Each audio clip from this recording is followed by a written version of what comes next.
Hi everyone, welcome back to my channel. My name is Anil और React JS की इस video के अंदर हम बात करने वाले हैं कंडीशनल रेंडरिंग की। कंडीशनल रेंडरिंग मतलब इफ एल्स कंडीशन। इस वीडियो के अंदर हम इफ एल्स कंडीशन भी देखेंगे और एल्स इफ कंडीशन भी देखेंगे।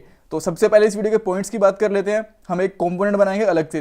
वैसे तो जो हमारे पास ये कंपोनेंट है यहाँ पे app.js वाला, इसके अंदर भी कर सकते हैं, बट स्टिल मैं एक अलग से कंपोनेंट बनाऊंगा ताकि हमारी प्रैक्टिस होती रहे अलग अलग कंपोनेंट में काम करने की, हम कोड से ज़्यादा फेमिलियर होंगे। स्टेट का यूज़ करेंगे कंडीशनल रेंडरिंग के लिए।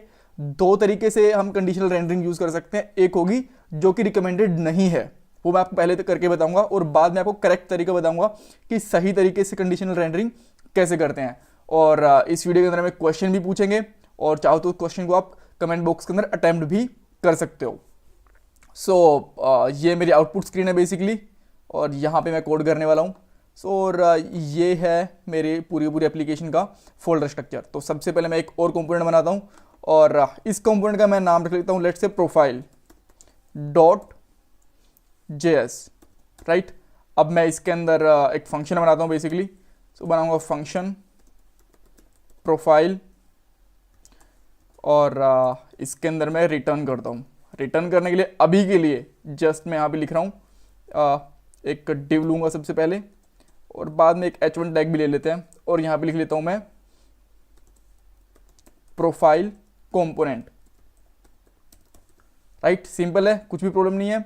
और यहाँ पे हम कर सकते हैं एक्सपोर्ट डिफॉल्ट प्रोफाइल, राइट। ये आपको पता है कि दूसरी पेज के अंदर इस पेज को जब यूज़ करते हैं तो हम एक्सपोर्ट डिफॉल्ट करते हैं। अब मैं यहाँ पे इंपोर्ट करूँगा, यहाँ पे लिखता हूँ इंपोर्ट प्रोफाइल फ्रॉम मेरे पेज का नाम विच इज़ प्रोफाइल, जो हमने इसके लिए बनाया हुआ है, राइट। और प्रोफाइल को हम जस्ट सिंपली यहाँ पे यूज़ कर सकते हैं इस तरीके से। यहाँ पे जो कंडीशनल रेंडरिंग लिखा हुआ है इसको मैं हटा देता हूँ और इस तरीके से हम यूज़ कर सकते हैं। सो अभी के लिए आप देख सकते हो कि यहाँ पे प्रोफाइल कंपोनेंट लिखा हुआ आ गया। अब मैं क्या करता हूँ, इस कंपोनेंट के अंदर जाऊँगा और सबसे पहले मैं एक स्टेट डिफाइन करूँगा। स्टेट डिफाइन करने के लिए मुझे क्या चाहिए, रिएक्ट को इंपोर्ट करना पड़ेगा। सो मैं यहाँ पे लिखता हूँ इंपोर्ट रिएक्ट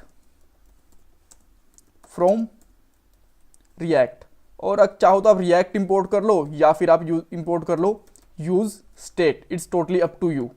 और बाद में एक स्टेट डिफाइन करता हूँ यहाँ पे, और यहाँ पे लिखता हूँ मैं कॉन्स्ट लॉगिन, राइट। कि अगर लॉग्ड इन लिख देता हूँ मैं। लॉग्ड इन का मतलब है एक यूजर लॉग इन कर चुका है, राइट। और इस तरीके से, और यहाँ पे चाहो तो आप सेट लॉग्ड इन भी कर सकते हो, राइट। आपको जरूरी नहीं है कि इसका नाम सेट लॉग्ड इन नहीं रखो। अगर इसका नाम आप लॉग इन भी रख दोगे तो भी चलेगा, कुछ भी नाम रख दोगे तो भी चलेगा। और यहाँ मैं बेसिकली लिखता हूँ यूज स्टेट, और बाय डिफॉल्ट रहेगा इसका फॉल्स। बाय डिफॉल्ट फॉल्स रहने का मतलब है कि अभी के लिए वो बंदा लॉग इन नहीं है, इसके अंदर फॉल्स कंडीशन आएगी, राइट।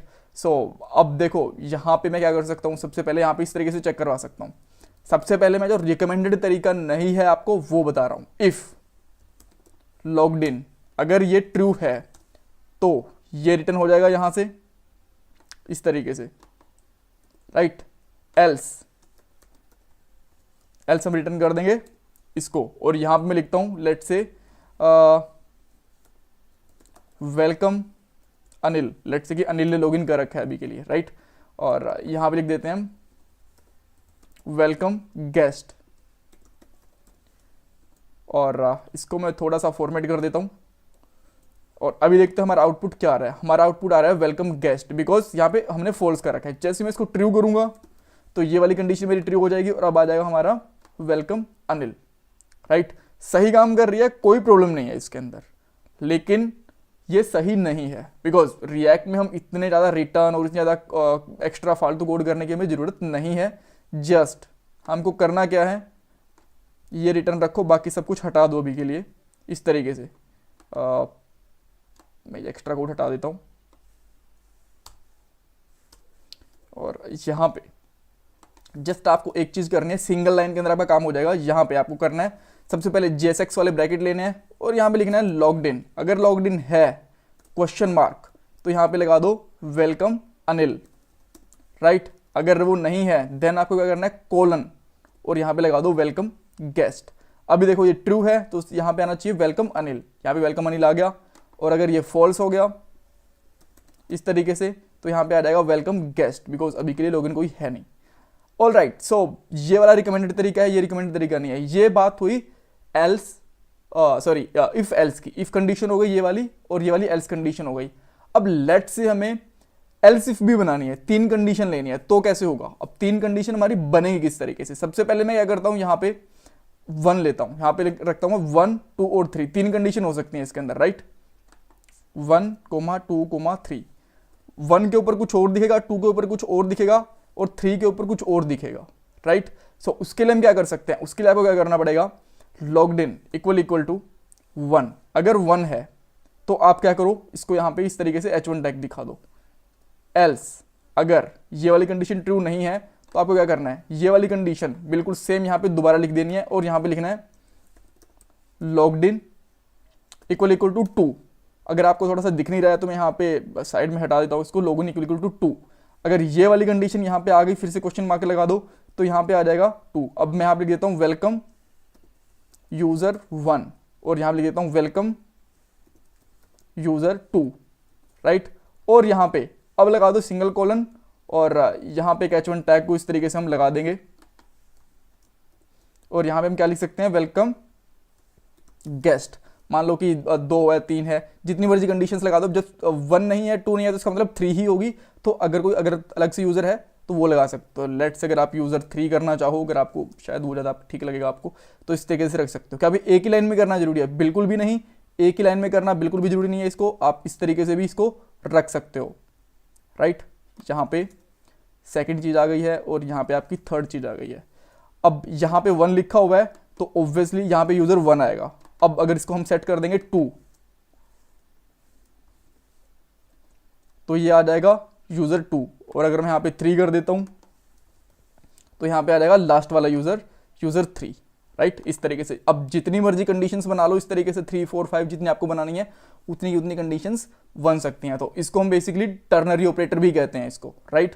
सो ये एक बेसिक आइडिया था कि किस तरीके से आप इफ एल्स या फिर एल्स इफ कंडीशन भी लगा सकते हो। और कुछ क्वेरी है तो मेरे से इस वीडियो के आंसर में आप कमेंट बॉक्स के अंदर आप पूछ सकते हो। सो इस वीडियो का मेरा क्वेश्चन ये है, हमने यहाँ पे स्टेट लिया है, क्या अगर स्टेट की जगह पे मैं एक नॉर्मल वेरिएबल ले लेता इस तरीके से